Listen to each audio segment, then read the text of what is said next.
Hey guys, welcome to the Hexion podcast. Shut up. Welcome to the Hexion podcast. This is episode 4, and as always, there is myself, String. We have Effects. Hi. Steph. Butts. And our special guest this time is the one and only, except for the other one, Stoogie. Who's that? Your dad? Oh. Your dad's the real Stoogie. Oh my gosh. Real Stoogie. Alright, so in typical, Hexion podcast fashion, we're going to be starting off, yet again, with a hypothetical question. So, Stoogie, I want you to pick a color. It's either going to be red or blue. Which one do you want? Blue. Alright, if someone offered to... so this is the hypothetical question. If someone offered to tell you accurately exactly where you'd be in 20 years, but you'd be powerless to change what they tell you, would you want to hear it? Oh. Well, the question is, if they don't tell you, will that happen anyways? Yes, but you won't know that it's going to happen. I would rather not know. Because for all I know, 20 years in the future, I'm in a ditch somewhere. I mean, I could be really successful in my future, but I still have that chance of not being successful and seeing what I'm going to become. And it could ruin me and make me be that person, even though I don't want to. Okay, so Steph, in 20 years, whenever you're 13... What? Screw off. I am not negative 13 years old. Right, Do you know how to... Negative 7? Alright, so if someone offered to tell you accurately exactly where you'd be in 20 years, and you'd be powerless to change what they tell you, would you want to hear it? Hell no. Because why would I want to know it? Because, I'd rather leave it a mystery. Because, for almost my entire life, I've been contemplating on, what do I want to do? And it's been killing me to know, but I actually like the suspense. It's like a horror movie. Or some kind of movie. A suspense movie? So, yeah, basically. Because I think myself as a character that is pretty much in this train of crazy events. And then, in the end, he dies anyways. Because we're all gonna die anyways. So well, that's how I... making it super depressing. You're welcome. Alright, Effects, what about you? Okay, so if I had the option for someone to tell me where I would be in 20 years, but I couldn't change it, what I want them to tell me, that's the question. Mm-hmm. There's no benefit to it. It's a completely one-sided question. There's no benefit to you knowing. If I had the ability to change it, then by all means, yes, or not by all means, but then there's more reason for me to say yes. But right now, there's no positive end to me saying, yes, I would like to hear it. So, no, I would not. For me, I'm just going to play devil's advocate on this because honestly, I am kind of in the same boat with you guys, but I feel like we need a flip side of the coin. So let's go ahead and take Far Lands or Bust with Kurt J. Mack. We all know that at some point in time he's going to reach the Far Lands, but it's not so much the destination as much as it is the actual journey to get there. Are you Miley Cyrus? I don't know what that means. I don't am I too old for that reference? Do explain. She came out with this horrible song, I don't know how many years ago it was, and it was just about how it's basically exactly what you just said. It's about the journey, not the destination. But go on, Mrs. Cyrus. That's an old saying, basically. But yeah. So in 20 years, I would know where I'm going to end up. But that's not the part that excites me. With myself, I like the adventure of where I'm going to go. Because you could say, in 20 years, you're going to be living in Paris. Or you're going to have twins. Honestly, with that in mind, I think to myself, Heck yeah, how do I get the twins? Do I accidentally go into a parallel universe where I end up, like, copulating with a parallel version of myself where it's actually, like, a female version? What? But in that What? universe, Your I sister? end... No, it wouldn't be my sister. It would be myself. That is a whole new category. No. Because the reason why this came up is because there's an episode of Red Dwarf called Future Echoes. And in that episode, they had actually they saw that one of the characters ends up with twins at the end of the episode. And then one of the other characters said, "How do you get twins?" And then the main character says, "I don't know, but it's going to be fun to find out." And then eventually they end up going to another parallel universe. They find out that they go into this parallel universe. They end up getting, like, blackout drunk. And he basically sleeps with himself from a parallel universe that is female-oriented. And in their universe, it's the male who gets pregnant.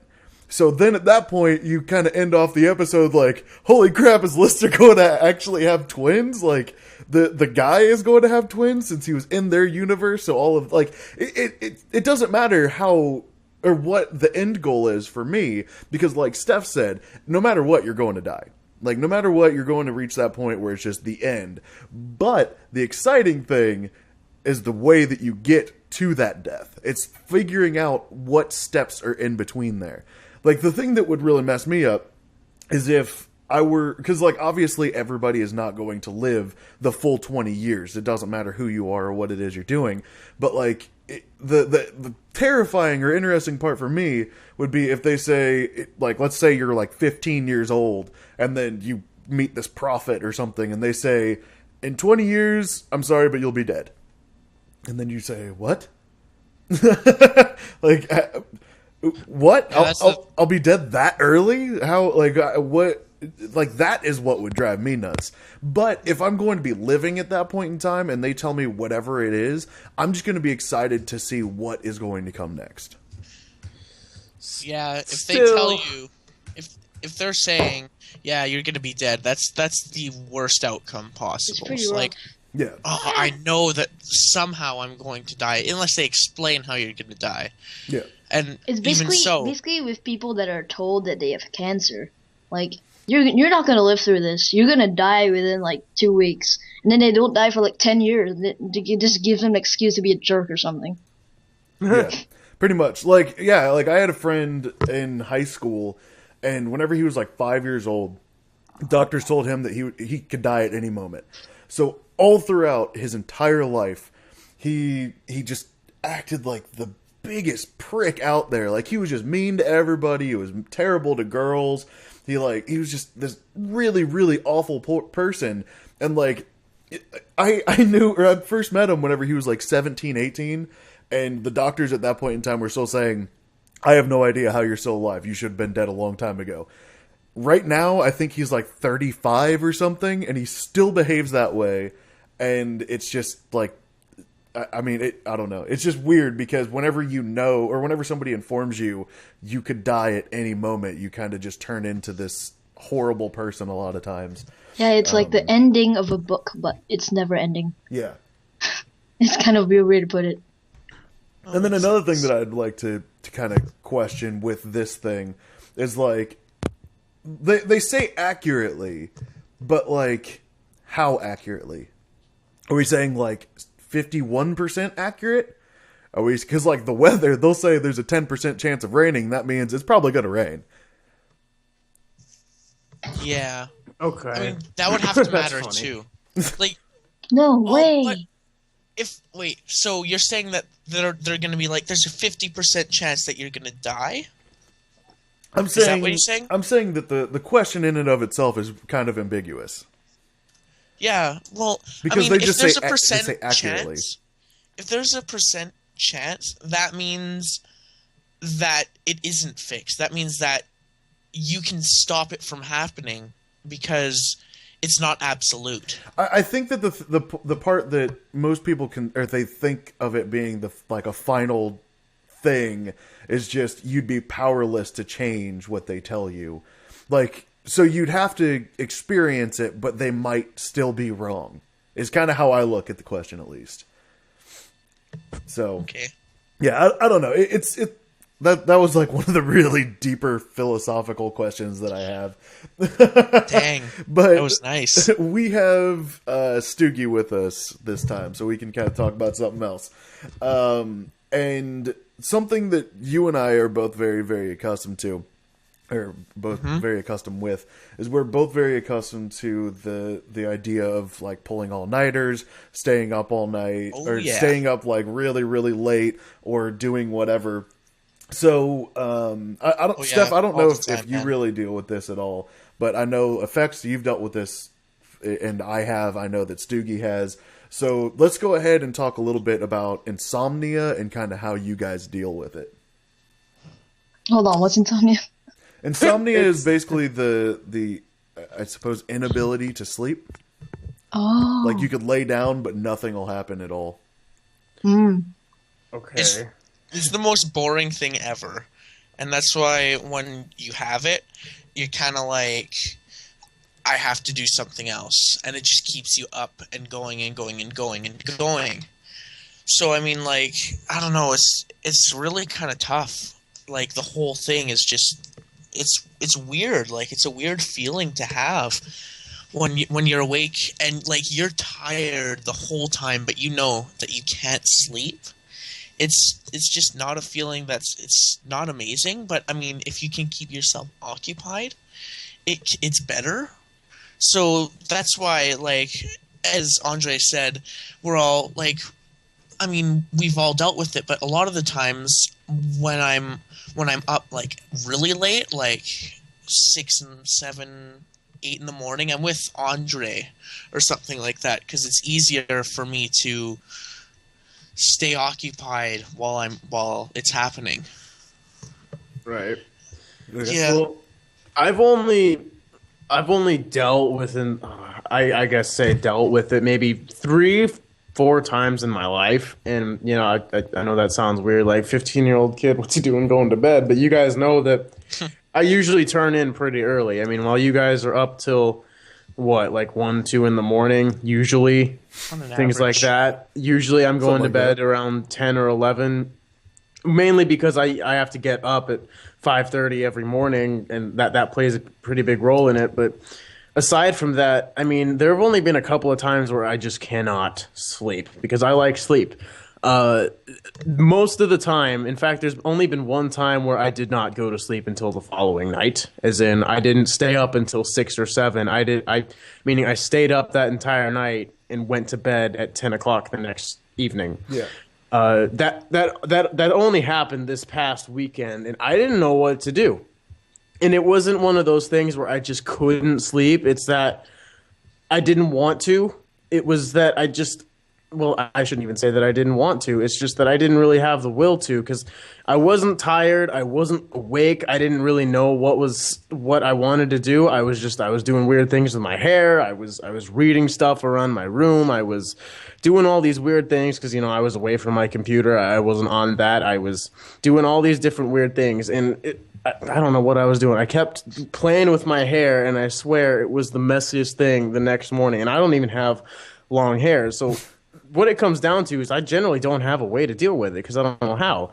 But all the other times when I can't sleep, I just end up reading stuff. I mean, I'll end up reading like old kids' books on my bookshelves that are like 16 years old, older than I am, doing stuff like that because once I go to bed, I don't want to be on my computer, because if I'm on my computer in bed, you know, I have a laptop, I'm not going to go to bed that entire night because, you know, it's got the bright light and you're not going to want to go to bed. There's all the stimulation. Yeah. So that's not how I deal with it, but I don't know how. I don't like it. I hate it. I don't like staying up late. I like sleep. I think it's the most frustrating thing in the world when I can't sleep, and I hate it. That's me. So what about you, Steph? Have you ever dealt with any form of insomnia? Oh, pretty much like every week. Like, the only reason I go to sleep every day is because whenever my parents catch me, like, you know, staying up late playing Minecraft, they get, like, super mad. They, like, yell at me at the highest volume possible. The neighbors can hear it, I swear. Like full chimp mode? Probably. I had my mic muted, but I was laughing. Yeah, so like I get really paranoid when I stay up late. So I only go to bed because of fear that I'm gonna get yelled at. And then when I can't sleep, I just turn on the video and just like stay there, listen to it, or just hop in Skype calls on my phone since I can't go on the computer. Yeah. And then I usually turn the videos like it's usually like really long, hour-long videos like podcasts like this. Mm-hmm. And I just like listen to them. I just pay attention to what they're doing. So like it gives me something else to focus when I can't sleep. So like I'm pretty sure all of you know this. Like if you concentrate on sleeping or not sleeping, then you're never gonna sleep. So I just try to concentrate on something else, like what someone's doing in this or what's happening in this part of the country or something. So like whenever I can't sleep, which is pretty much every week, I just like crank up speakers, make sure my parents can't hear, and just do that. I still think it's weird that you guys are able to get on your computers when you can't sleep. Because, I mean, if you have the intent to sleep at some point, because like I said, if I end up doing that, I will not be able to sleep, guaranteed. See, the big thing with me, like, I've pretty much said this since I was like 13, 14 years old. I am most likely going to die of an aneurysm because my brain does not stop. It just never ever stops racing, and like I've always like even if I have no caffeine or if I'm well nourished, I'm exhausted, doesn't matter what it is, I have never been like sleep has never come to me easily. Even in like grade school, I was in probably first or second grade, and I very, very vividly remember just laying down on the floor next to my mom's bed, just staring at the ceiling all night long. Like I'd stare at the ceiling, and then I look over at the clock, and I'll see that it's like 4 o'clock in the morning, and then I know that I have to get up and go to school in like an hour, but I just couldn't sleep. And I've never really been able to handle it very well. Like sometimes I'll go through spurts of time where I'll stay up for like 3-4 days straight without even thinking about it, and then I just pass out for like a week. Like I'm just immobilized because I'll literally sleep for like the entire time that anybody is doing anything. And another problem with me is you will pretty much never ever hear me say that I am bored because I always have something to do. It's impossible for you to ever catch me at a point in time where I don't have something to do. And like the way that I have kind of learned to deal with insomnia, and the way that I guess I can't say that I've dealt with it, because I mean in 28 years I have yet to be able to deal with it. I've yet to be able to cope with it. I've yet to be able to find something that works. I've tried everything from like sleep aids. I've tried I like sleep aids. If I go and I take like NyQuil, I do not sleep. If I take that stuff, I will be up all night, the entire night, and I just will not sleep. I've tried melatonin. There's like some chemical that you can take, or that it is the thing that there's the chemical process before your brain creates melatonin. So you're skipping all of the other processes. I've tried that stuff. It was like X2BA or something like that. I've tried all of that stuff. None of that stuff ever works. I've tried just laying down in complete and utter blackness. I've tried that for weeks.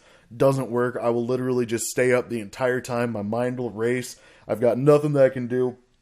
And like it's really messed up because with everything that I've wanted, or everything that I've ever tried to do, like even in college and whatnot, I did a little bit of like study with my circadian rhythm and whatnot, just trying to see when my brain is at its peak of creativity and whatever else, like just whenever it's at its peak.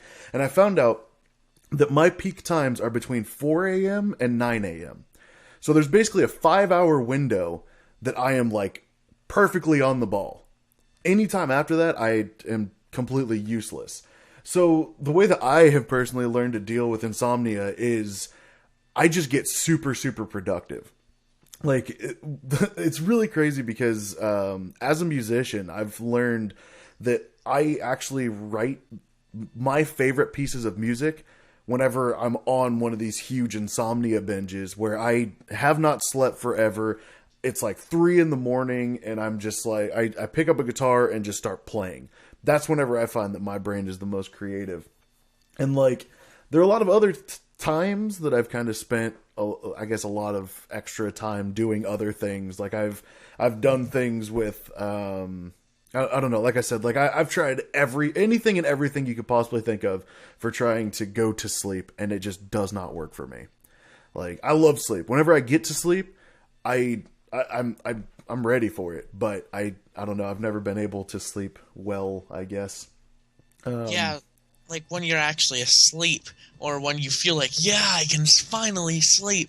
It's like, it's the best feeling. Like you're like, my brain can finally go to sleep. Yeah. A bit, somewhat, and it's a great feeling. But when you're laying there and you know that you can't, it's probably the worst feeling, because you're just like, I need to sleep. And for me, at least, it makes me anxious. I'm like, I need to sleep. I'm not gonna function tomorrow if I can't sleep, and I need to sleep.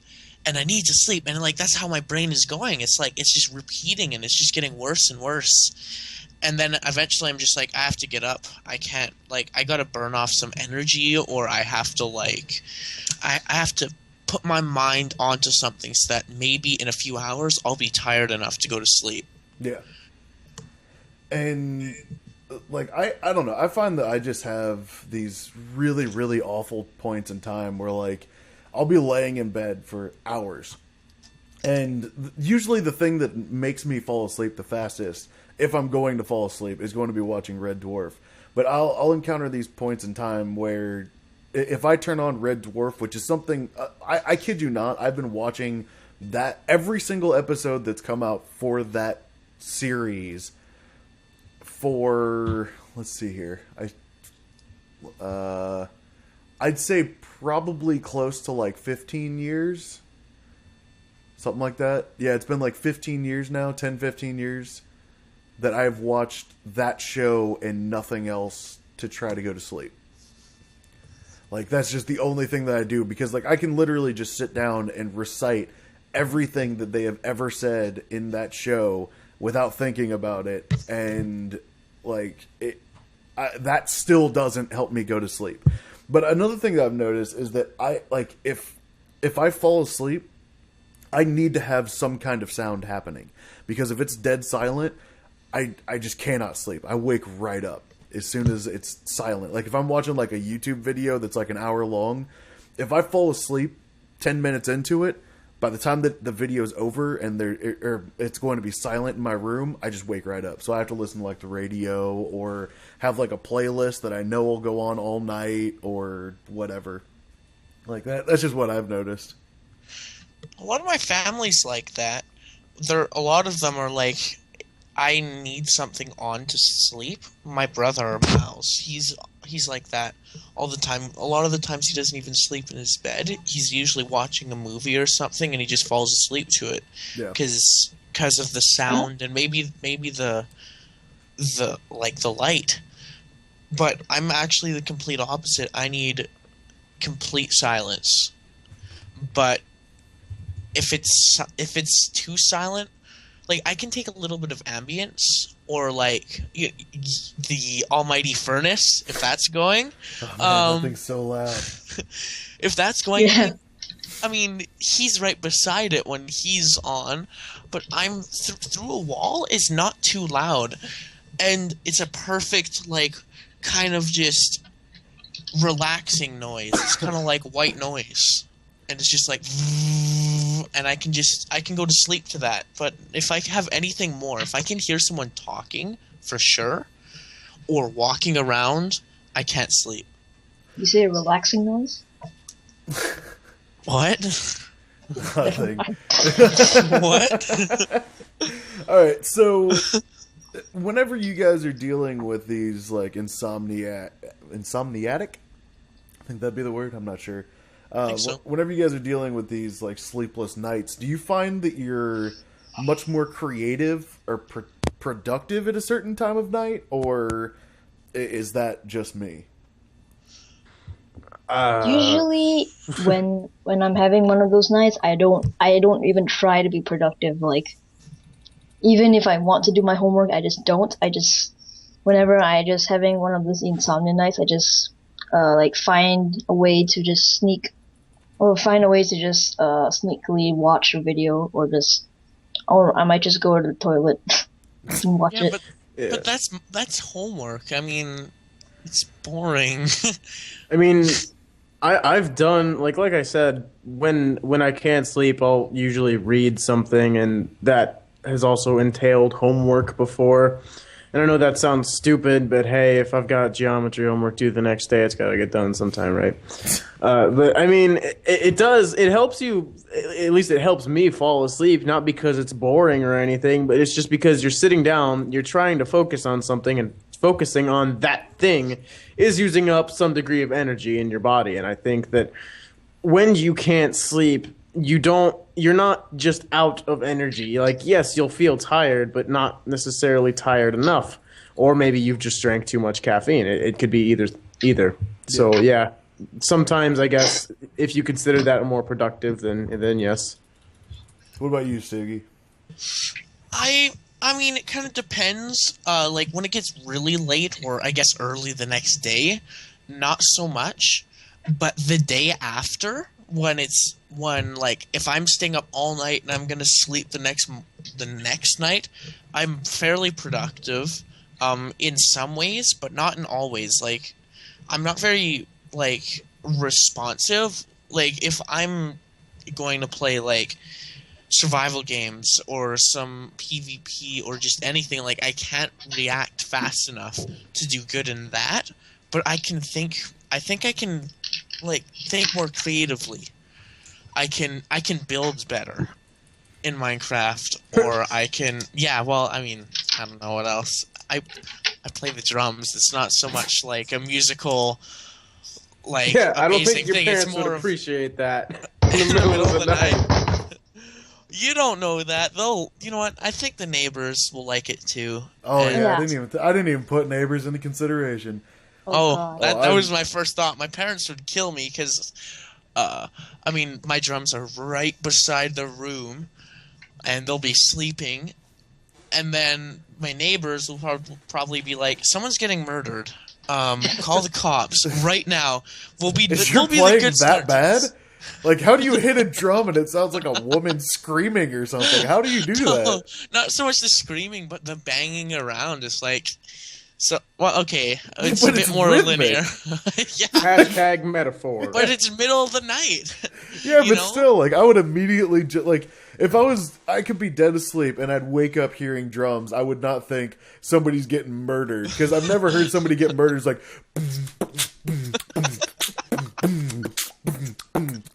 like, I've never once heard that. That was some sick beatboxing, man. Just letting you know. You've never heard of someone getting killed at a club or something? Come on. Well, not in suburbia. Like, I always imagine that Stoogie lives in the middle of suburbia. Yeah, that's pretty. You're I actually imagine fairly he lived- correct. I imagine he lived in somewhere in the middle of some snow polar bear mountain with maple syrup on top. I don't know. That's pretty accurate too. I mean, the maple syrup's not so much on top. We eat it too fast for it to accumulate anywhere. But I mean, otherwise, it is a barren snow wasteland up here. Saying sorry takes a lot of energy. Oh, saying sorry takes a lot of energy, eh?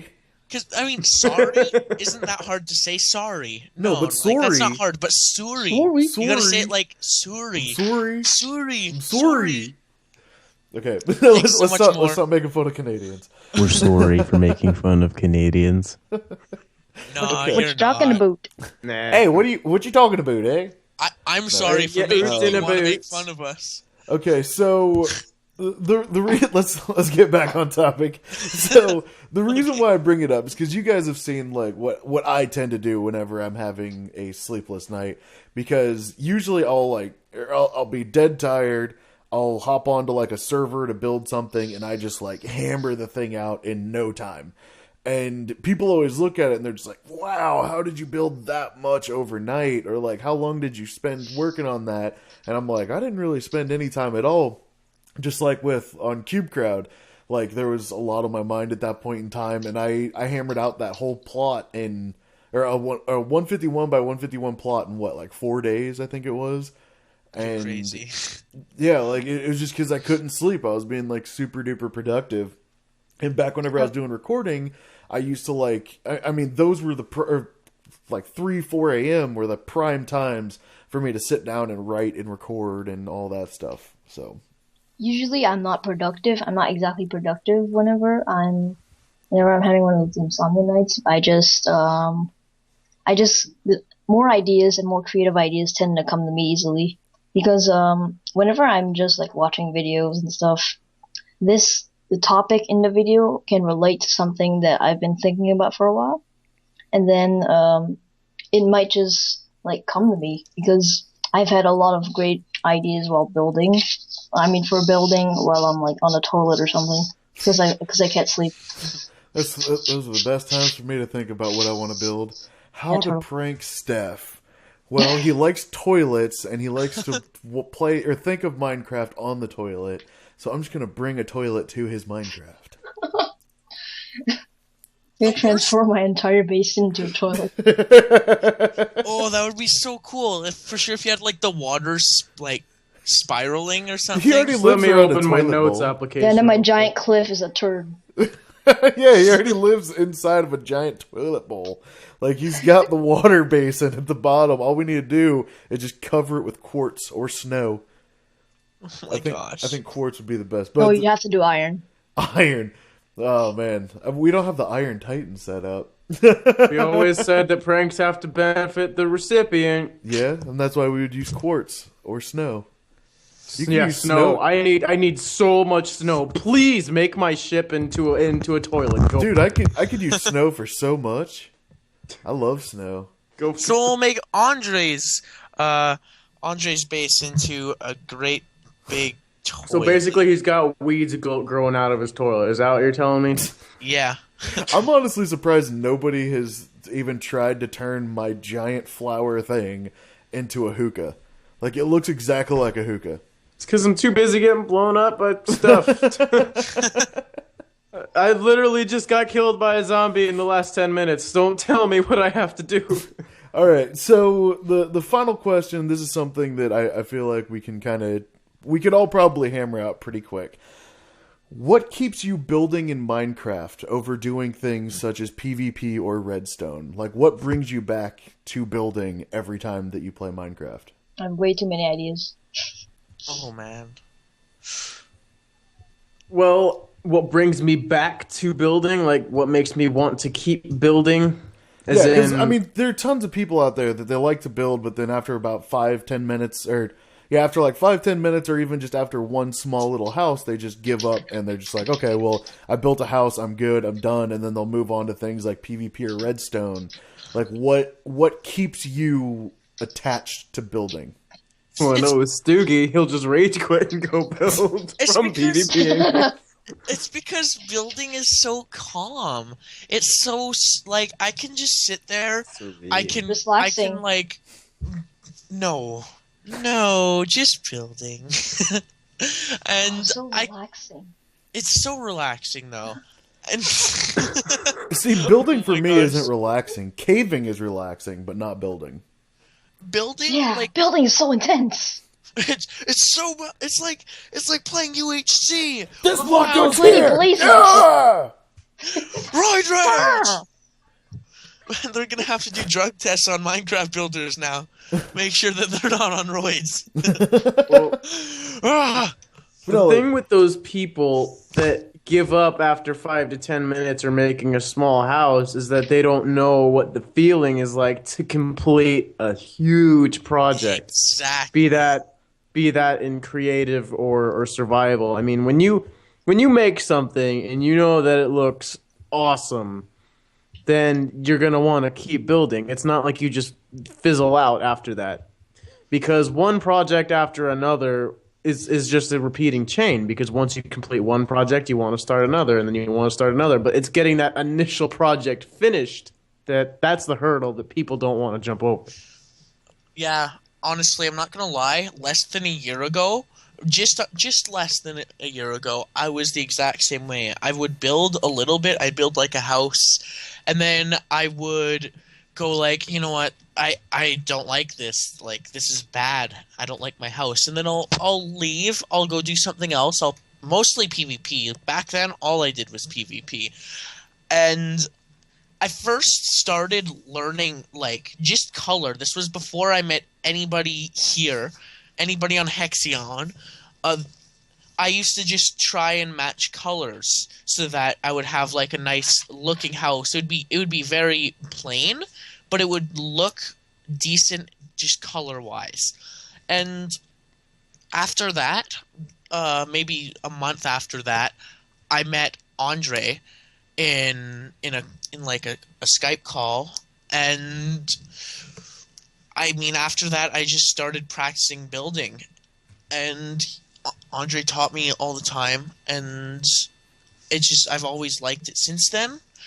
And I feel like most people don't experience that learning how to build, and like they see, like anybody who's played Minecraft has seen like an amazing build. They might not know who built it, like Gazmo or I don't know, Mithrintia or something like that would have built it, but they might not know, but they'll be like, wow, this is an amazing build.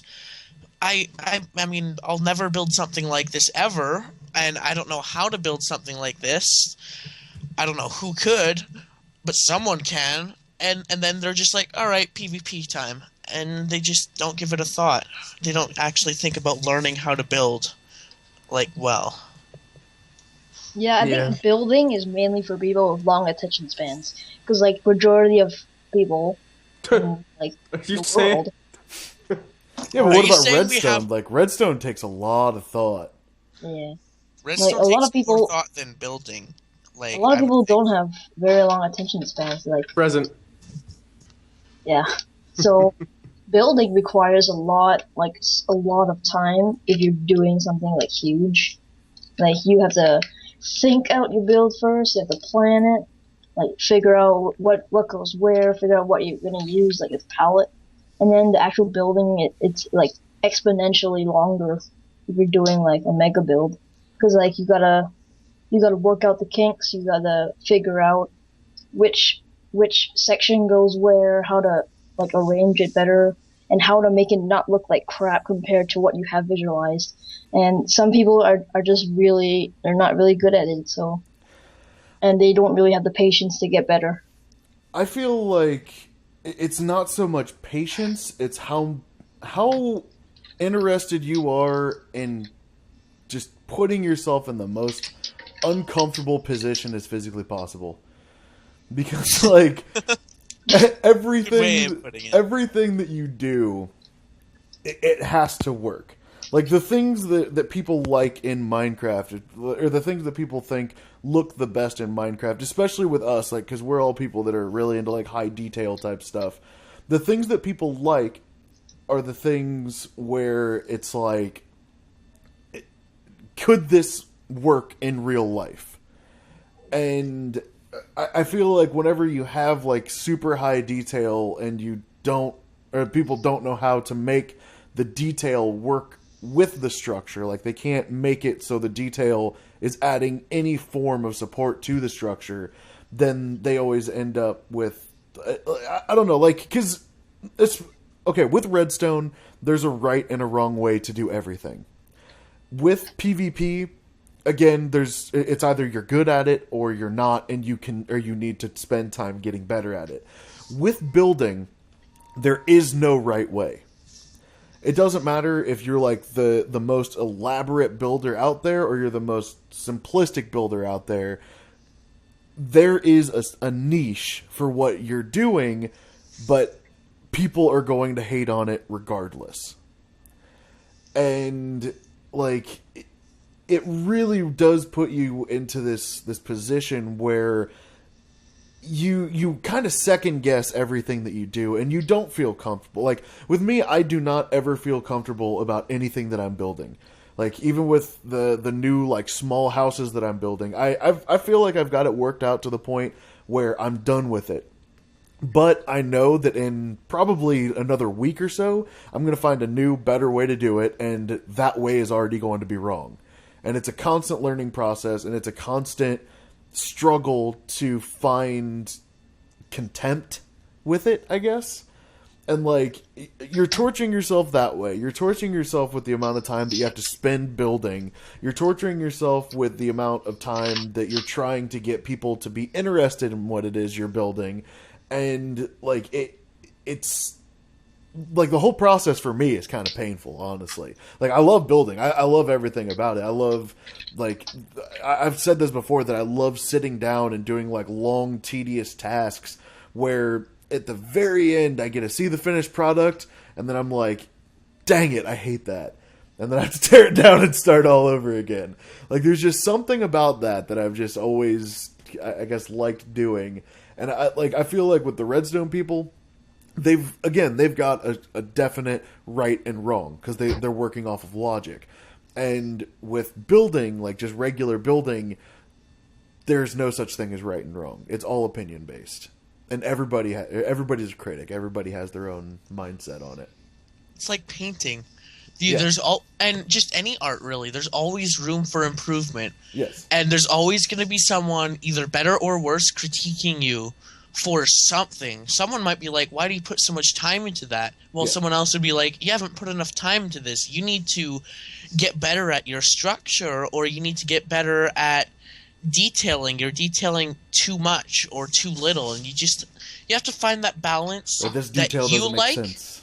Yeah, that this detailing doesn't make sense, and like you have to find that balance so that this is the thing, because not only this is like the most impossible task ever, because the balance always changes for one. Mm-hmm. For the people, like you almost want to find what you think looks the best, but also what you know works the best.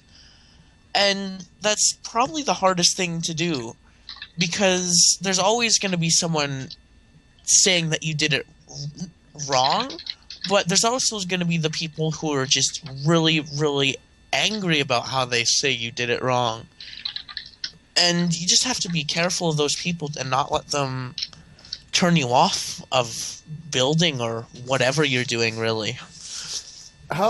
Okay, so with that being said, how much offense do you guys take whenever people tell you that what you built looks bad, or you did it wrong, or whatever? I usually have a really thick skin. I've learned that already. It was like within the first 2 months of me doing stuff on Mithrintia, this guy, I don't remember his name, but he just came up to my build, say, "You don't have depth, you suck." And then I was like, "Okay, why? Do you know what depth is?" "No, you gotta make this." That was Steph shutting that guy up. You gotta make the. That was just Steph just like jumping through his computer, just choking the guy. Oh, he disconnected. He was like, "I'm tracing him right now as I speak. Let's attack!" It had him worked up so much. Well, with me, I don't know where Steph is, so I'm not sure if I should go. Just go. Just go. You're good. Okay. Well, when I got on Mithrintia, and I think for me and a lot of other people, servers like Mithrintia are the first place where people deal with this, because it's the first place that they go to that has a system where your build must be critiqued, not only by staff, but by the people around you that are constantly looking at your plot. Yeah. And the only reason that someone is going to harshly critique you, harshly, not constructive criticism, is because they're afraid of you. And they're afraid that you can do better than them. And so generally, if you're getting harsh criticism from someone else, they either see potential than you and they know you can be better than them, or they know you already are. And I think what BTC said at the latest, at PAX South, their panel, the Mindtrack PAX South panel, is that he said something to the effect of, in order for me to care about your opinion, I first have to care about you. Well, in order for me to take offense from what you said. Take offense from your opinion, I first have to care about you as a whole.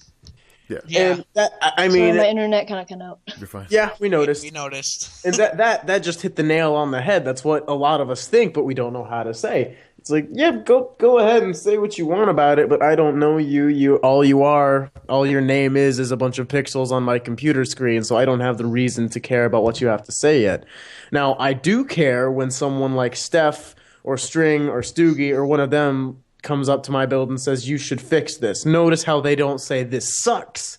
Rather, this is what you could do better, and this is how you could go about doing it. Yeah. Yeah, I think it's Yeah. because like pretty much all of us on Hexion, we've experienced like this thing where people critique our builds, like they get jealous and they say, "Hey, you suck," and then we've gotten used to that. We just like when we see something We're used to really that. We all know our builds are bad, so it doesn't bug me anymore. We're used to our builds just It's like, dude, your build sucks. Yeah, I know. Of course it does. That's why I'm So- here. I want to learn. So basically when we see a build that's better or like looks a lot better than ours, we just think, "Oh, that looks really good. How did you do that?" We don't go like, "Dude, you suck." See, Dude, noob. with myself, because I've had to deal with a lot of this kind of criticism over YouTube and over servers. Like whenever I was increasing in popularity on the Mithrintia server, like there were a lot of people that just wanted to destroy my builds and just tear me apart. And Noob, you suck. like the thing that always cracked me up is people would be like, You call this detail? You can't just slap slabs all over a structure and call it detail. I'm like, and then like they always try to bring it to a point where they're trying to make sure that you're offended by it, and they're like, God, you're so basic, dude. And like whenever they say things like that, I always say to them, do you really think you're going to offend me, a 28-year-old man, by saying that I can't play Legos correctly? Like that's basically what they're saying. They're saying, dude, you don't know how to play Legos right. You should just kill yourself, dude. Like that's those people. That's what they're trying to say. Like, first of all, it's a video game. You can't offend me over anything that I'm doing over a video game. Say anything bad that you want about me. I really don't care. Say anything really bad about me in the video, or things that I do in the video game. Again, I could not even almost care in the slightest. You can't get under my skin whenever it comes to a video game. Like, I don't know. That's just where I stand. What about you, Stoogie? What? How do you feel whenever people try to critique how you play Legos? I'm just so sensitive and I can't handle it. I gotta go. It's not so bad. It's all too much. When I'm playing my Legos and someone kicks over my fart, it just makes Wait, me you so... think someone kicked over my fart? I hate when people do that. People are doing that to me all the time. I can't it's click so- my mouse right. I can't place these blocks right. I'm so. Yeah, like I don't know. Yeah. Just the way that I feel is I don't think that. Like, I don't really care if somebody trashes my builds. I don't care about any of that stuff. Like, I have much more important things to worry about. Like, Minecraft, at this point in time, does not pay my bills, so I'm not going to... Like, this is going to sound bad, but it's not going to pay the bills. It's not going to get me laid, so I have absolutely no reason to care about, like, anything that happens in Minecraft. That was my outlook on like Call of Duty too. Like kill death ratio is not going to get me a job, so whatever. I mean, aren't there like e-gaming things now or something? There were back then, but those I wouldn't consider those jobs because whenever the next Call of Duty comes out, you're going to be screwed. It's true. Like you're not going to be on top anymore. I'm on 420 blazing. Oh no, I can't play the same exact game with the same exact guns with similar maps. No! But yeah, I don't know. I'm going to go ahead Honestly? and just say we should wrap this up here because Yeah. yeah. So yeah, thank you I'm very on much. 420 blazing. Thank you very much for watching, everybody, or listening. I hope you guys all enjoyed. There was myself, Effects, Steph, and Stoogie, and we will see you guys next time.